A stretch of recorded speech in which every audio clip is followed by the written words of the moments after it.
Good morning, happy hump day. It's Wednesday.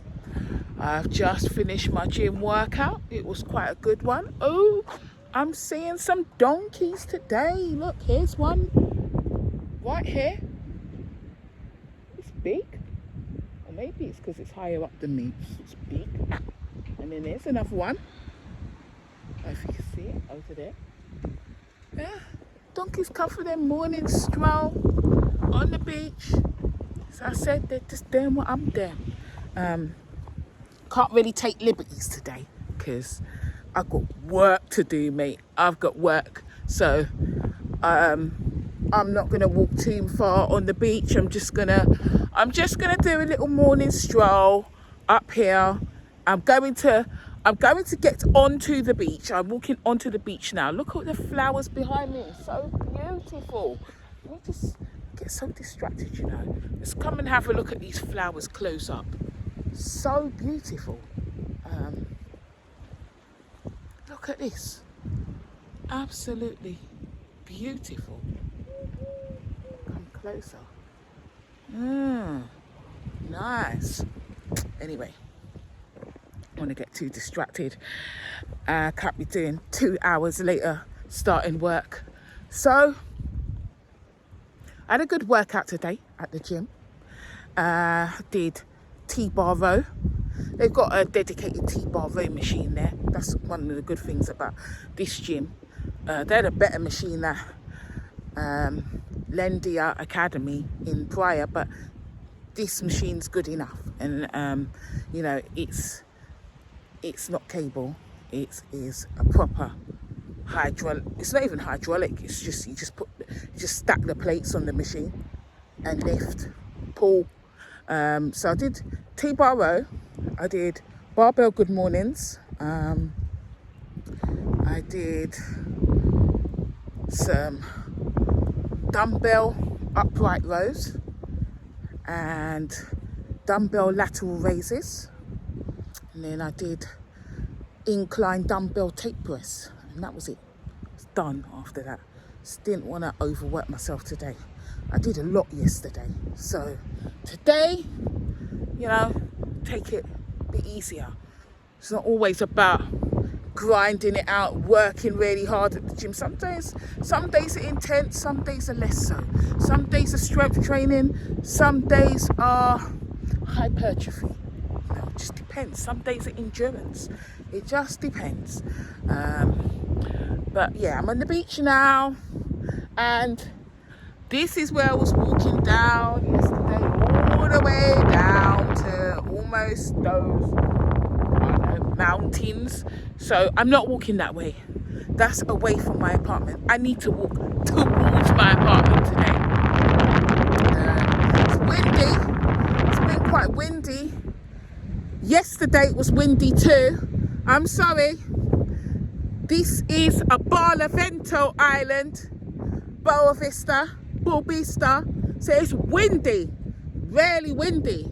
The Sotavento Islands, which are Brava, Fogo, Santiago and Maya, they are less windy, even though they can be windy. Fogo was the one that weren't so windy. I don't know if it's because it's in between, it's sandwiched in between Brava and Santiago. But that was the least windy island that I've been to so far. But here, yeah, it's windy, proper windy. But I can't pass up a chance to walk along the beach. Not at all. I was in two minds about uploading the video yesterday because it was a long video. It was like 2 hours, but I found it quite interesting. I listened back to it myself. But there were periods where the wind was, you know, strong. So I realise now that I have to speak quite loudly when it's like this.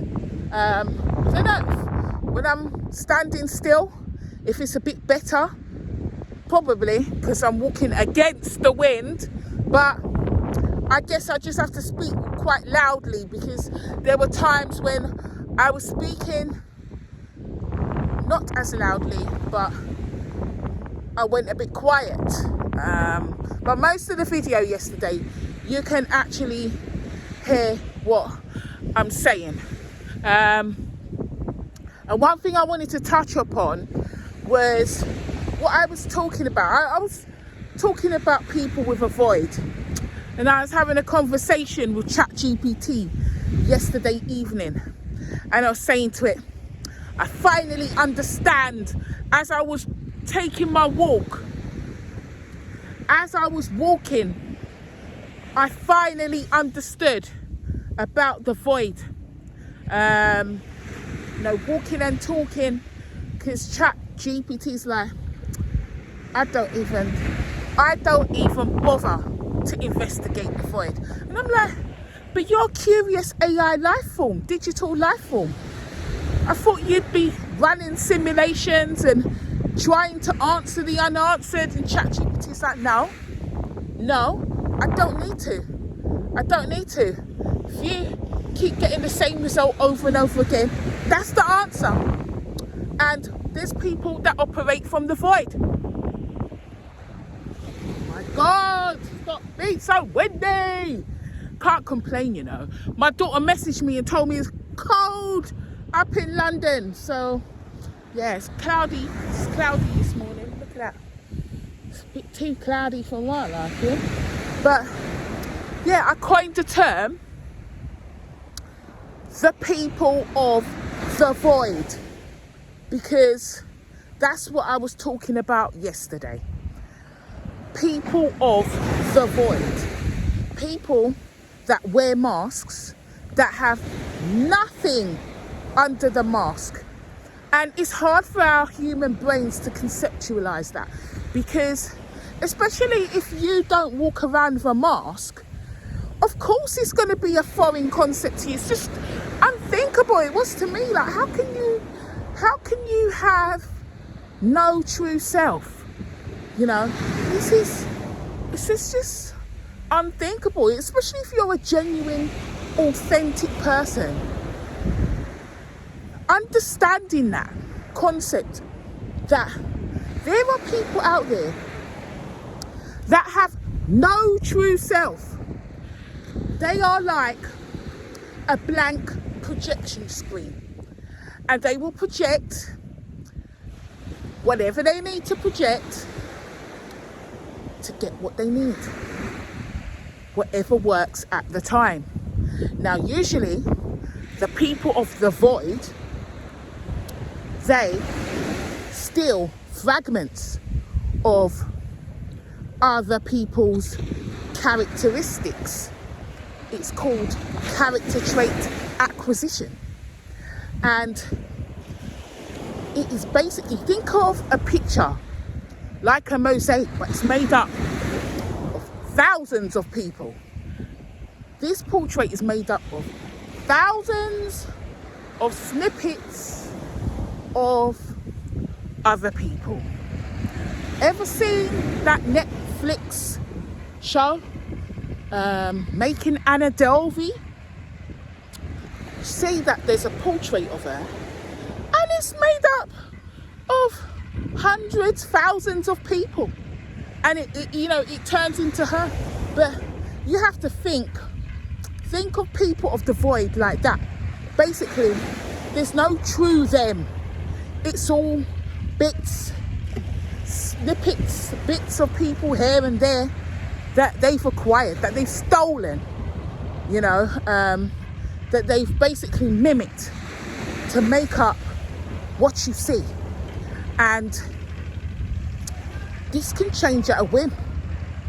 You'll never know them. You can never know them. You can never know a person of the void, a person that operates from the void. You can never know them because they don't know themselves, because they don't have a self.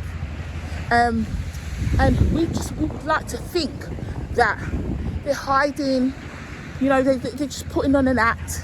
They don't want people to know who they are. So they're hiding themselves. But yes, they are putting on an act, and they don't want anyone to know who they are. But there is no true self. They change like a chameleon, depending on the circumstance. You know, if you like art, they like art.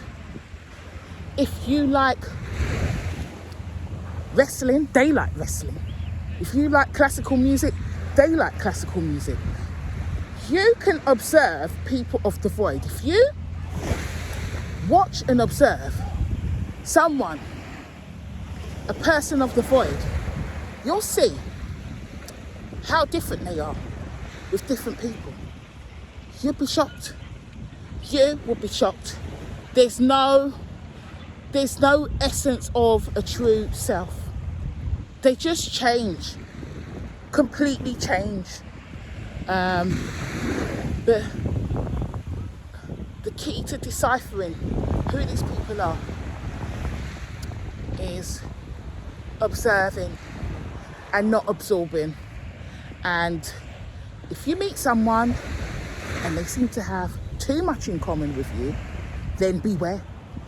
Be very aware that this person may be someone that operates from the void. These people will tell you whatever they need to tell you to get what they want. And you'll be there thinking, oh, they're such a nice person. They're so nice. You know, we've got so much in common. That's what you think.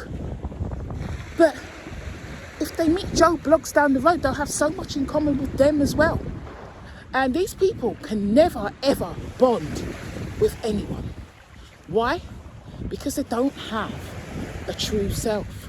If you don't have a true self, how can you bond with anyone? No one can know you, you know, and they can't really know anyone truly either, because all they're really interested in is studying you to get character trait acquisition, to gain your character traits, to basically convince you that they like you so that you let your guard down. And once they get in, the people of the void have one mission, that is to steal your light. Basically, steal your energy, your time, your attention, your resources. This is what they do. This is absolutely what they do. And you have to be careful, have to have your wits about you. These people are takers. They don't reciprocate. They take. There's no give and take. They take. They are parasites. There is a void. There is nothing there. And maybe sometimes they come across as mysterious. They're mysterious type. Oh, they've got depth. You know, they're just misunderstood. Oftentimes people of the void can come across as shy, and basically they can come across as shy, misunderstood. They can have a victim mentality and act like they're the victim. Oh, woe is me. You know, bad things happen to me all the time. And if you come across people like that, that act like that, then run. Run. Trust me, run. But yeah, people of the void. I'm going to do a long video about those people at some point. But be aware that there are people that operate from a void. There's nothing behind the mask. There's absolutely nothing. They have no true self, and they come to take. And they come to take your time, your energy, your light, your resource, your love, all of that. And they have nothing to give you. Nothing but abuse. Nothing but abuse. And the people that operate from the void, no amount of love, care, trust, respect, none of that, attention, admiration, affection, none of it will fill the void. None of it. Because it's a void. And a void just sucks in light. It just sucks it in. So you wouldn't waste your time pouring into a black hole. So why waste your time pouring into these people? They're looking externally to fill their void when they have to fill their void themselves. You know, they have a void, an emptiness, and they just consume. They consume, they take, they consume. And if you're the unfortunate, uncanny victim, then you're in for a rough ride. Really, a rough ride. And they will take, and they will take, and they will take, until there's nothing left to take. And then they will discard you. They will discard you like yesterday's rubbish. Yeah? And move on to the next person and leave you there. Leave you at the side, crumpled up like a piece of trash. And they won't feel anything. No remorse, because people of the void don't have empathy to give. They don't feel love. They don't feel that sense of commitment, respect, remorse. They don't have conscience. They don't have any of that. So that's why they can discard you and move on when they feel that you've used up your worth. They've used you up, and then maybe they'll come back to check when they think, as long as they think you're suffering, they won't come back to check. But if they've got another source currently filling their void, then they'll leave you for a while. But if they sense that you are recovering, you are becoming stronger, or there are other sources of supply that are filling their void, or pouring into their void, should I say, are running low, or they're bored, then they'll come back, they'll return. And more time they do return, it might not be today, it might not be tomorrow, it might not be next week, might not be next year, it could be a decade. They will return, trust me. They always return. And you have to know that it's a cycle. For the people of the void, they are trapped doing the same thing over and over again. The definition of insanity. And if you're not aware of their cycle, their Ferris wheel of using and abusing and discarding, then you will become trapped in their Ferris wheel of misery. And it's not a good place to be. Not at all. So that's my advice to you, to be aware of the people of the void. Don't try to think that you can fill their void, because you can't. There's nothing you can do to fill this void. And they will tell you whatever they need to tell you to keep you chained and hooked to them. But they'll also have other people that they'll be doing the same thing to, whether it's family, friends, lovers, work colleagues, acquaintances, whatever. Yeah? To fill that void, they will have a multitude of people. You don't want to be one of them. You need to be able to break free and recognize these people. They're parasites, basically. They're parasites with nothing behind the mask. They always wear a mask, and there's nothing behind the mask. Not something like a self that they're trying to hide. No, it's just a black hole. Take off the mask. Imagine taking off the face, and there's just nothing there behind. That is exactly what it is, you know. So yeah, those are my thoughts today. Here we are. I need to go to the premises. I should get a coffee. I want to get a coffee. Let's see if I can get a coffee. This is Crenacito's here, just along the beach. So, ciao ciao.